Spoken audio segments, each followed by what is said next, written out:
Mrs बिंदु चौहान हमारे साथ हैं, एलर्जिक राइनाइटिस के पेशेंट हैं, कई सालों से पीड़ित रही हैं, परेशान रही हैं। उन्हीं के शब्दों में उन्हीं की परेशानी खुद बताना चाहेंगी और कैसे उन्होंने इस पे काबू पाया, उन्हीं के शब्दों में सुनिए आगे।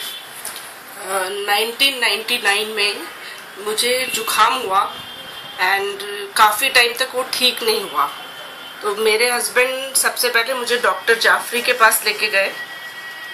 उन्होंने कुछ टेस्ट लिखे मुझे कि ये टेस्ट करेंगे। तो उस टाइम मुझे समझ में नहीं आया कि एक नॉर्मल जुकाम के लिए इतने टेस्ट की क्या ज़रूरत है।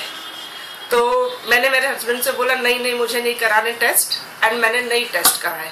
उसके बाद थोड़े टाइम जुकाम ठीक हुआ, फिर थोड़े टाइम बाद वापस हुआ। अलग अलग डॉक्टर्स को, ENT वाले को दिखाती रही मैं। मैंने सिलसिला चलता रहा, 4-5 साल हुए, बार बार जुकाम मुझे होता रहा एंड मैं डॉक्टर जाफरी को पूरी तरह से भूल गई। मुझे याद ही नहीं रहा कि मैं उनके पास गई थी। एंड मेरे टॉन्सिल्स ऑपरेट हुए एंड इतने भयंकर खराब हो गए थे टॉन्सिल्स कि जो ऑपरेशन आई थिंक 15-20 मिनट का होता उसमें 2 घंटे लगे मेरे।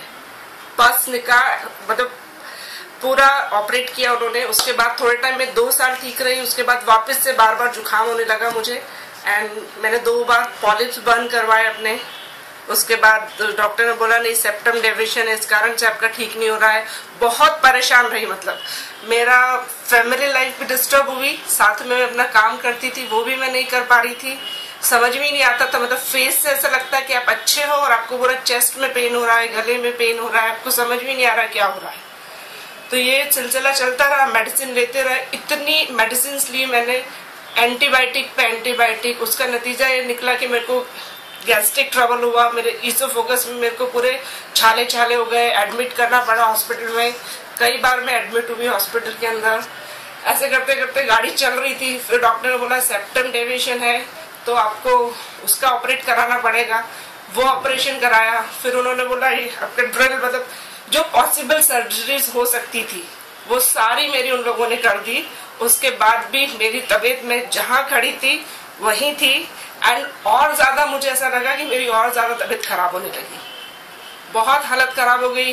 बहुत बार न्यूबिलाइज भी करा मैंने। जो डॉक्टर ने बोला वो सब करते गए पर नहीं तबीयत ठीक हुई। फिर वापस से किसी के थ्रू बोले डॉक्टर जाफरी के पास आप जाएं, मैं उनसे ट्रीटमेंट दे रही हूँ, मेरा बहुत अच्छा हुआ है। तो फिर मेरे हस्बैंड डॉक्टर जाफरी के पास लेके आए एंड जब से मैंने उनसे मेडिसिन ली है उन्होंने प्रॉपर मेरा एलर्जी टेस्ट करा, उन्होंने पूरा ट्रीटमेंट दिया। वैक्सीन जो बने वो अपने मेरे वैक्सीन चल रहे हैं पूरे एलर्जी टेस्ट के बाद जो, एंड डे बाय डे मेरी तबीयत इम्प्रूव हो रही है। मेरे मेडिसिन भी ऑलमोस्ट खत्म हो चुकी हैं, वैक्सीन अभी मेरे कंटिन्यू है। उससे मेरे को जो सबसे ज्यादा जो मैं बताना चाहूंगी कि एक जो सर्दी जुकाम जिसको अपन लाइटली लेते हैं उसको नहीं लेना चाहिए, वो एलर्जी के कारण हो सकती है। और जब आपको एलर्जी होती है तो आपका लाइफ जो जीने का है वो आप उतना नहीं जी पाते हो ढंग से। तो अगर आप उसका पूरा ट्रीटमेंट कराएंगे, जो मेरे केस में हुआ है, मैं अपनी बेटर लाइफ जी पा रही हूँ, मैं अपनी लाइफ एंजॉय कर पा रही हूँ, प्लस मैं अपना प्रोफेशनल लाइन में भी उन्नति कर रही हूँ साथ के साथ। तो thanks to doctor Jafri. Thank you.